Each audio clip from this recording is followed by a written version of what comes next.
একটু আসলাম, মনের দুঃখ মেয়েটাতে দুষ্ট পানি খাচ্ছে এখানে এসে। আসসালামু আলাইকুম রহমতুল্লাহ। Monirul blogger page YouTube channel থেকে আপনাদেরকে স্বাগতম।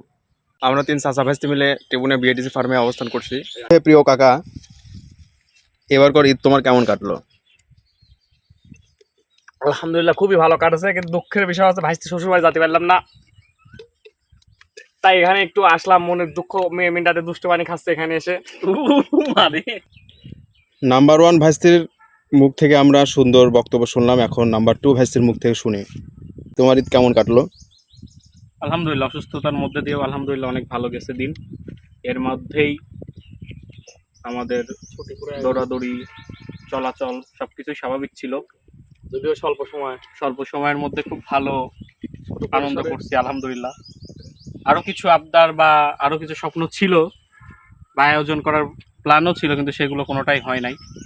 ইনশাল্লাহ হয়তো আগামীতে হবে। সবাই যখন সবার ঈদের আনন্দ ভাগাভাগি করলো, সবাইকে ধন্যবাদ।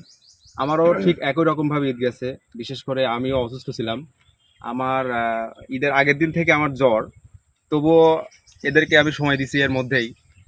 আলহামদুলিল্লাহ এর মধ্যে যতটুকু সময় পাইছি এদেরকে সময় দিছি। তবে সামনের ঈদগুলো যেন আমি আরও ভালোভাবে এদের সাথে কাটাইতে পারি। আর আমাদের জন্য সবাই দোয়া করবেন, আমরা যেন আমাদের এই বন্ধুত্বটা সবসময় টিকায় রাখতে পারি ইনশাআল্লাহ। সবাই ভালো থাকবেন। আসসালামু আলাইকুম।